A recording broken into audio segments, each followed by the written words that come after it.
The HOA thought they could crush him. They stacked up $250,000 in fines, convinced he had no way out. To them, he was just another homeowner, someone they could intimidate, bankrupt, and silence. But Marcus Johnson wasn't just another man in the neighborhood. He was the one holding the deeds to their entire community.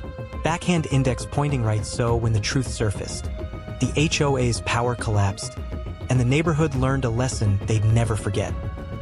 Marcus Johnson, 45, lived a quiet life. A rancher turned businessman, he had worked hard, invested wisely, and valued peace over conflict. His home sat at the edge of a gated neighborhood, where an HOA ruled with an iron fist. To most neighbors, Marcus was invisible. He kept to himself, never threw parties, and hardly joined community events. But behind that quiet exterior, Marcus carried a truth no one else knew. He wasn't just a homeowner.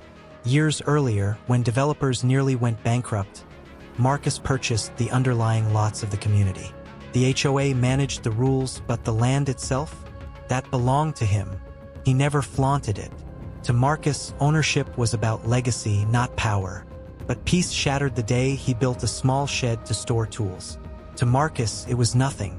To the HOA, it was war. The first letter accused him of an unsightly structure. The second claimed his landscaping was improper. Then came more notices, driveway violations, non-compliant paint, and other petty charges. Each one carried a fine.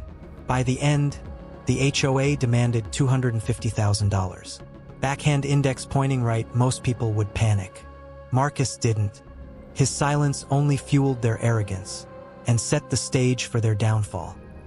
The HOA grew ruthless. At board meetings, they mocked Marcus, calling him a stubborn old rancher dragging down property values. Neighbors whispered. Some believed the HOA's story.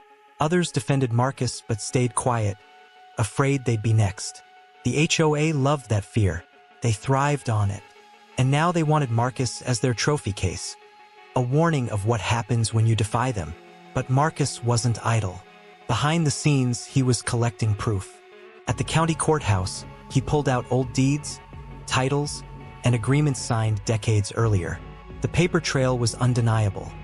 While the HOA enforced cosmetic rules, Marcus owned the very soil beneath every house.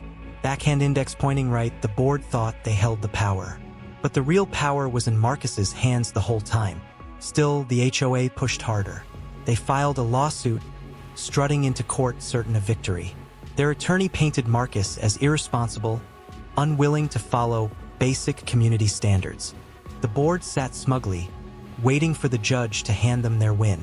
Then Marcus stood, calm, collected, steady. His lawyer placed documents on the table, one after another. The courtroom atmosphere shifted. Each deed revealed Marcus's ownership.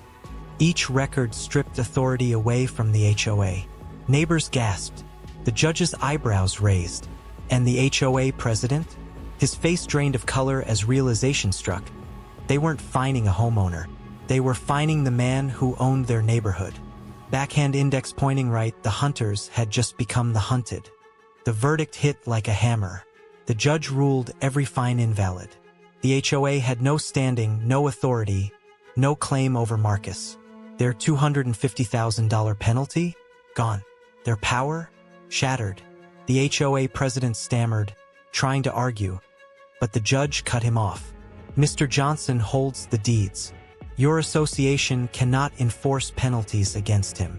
The courtroom buzzed with whispers. Some neighbors looked stunned, others relieved. Years of HOA intimidation had just dissolved in a single sentence. Backhand index pointing right, for the first time, the community saw the board powerless, and Marcus unshaken. Marcus didn't gloat. He didn't raise his voice. Instead, he delivered a single line that echoed louder than any celebration. You tried to take what I built, but you forgot who it belongs to.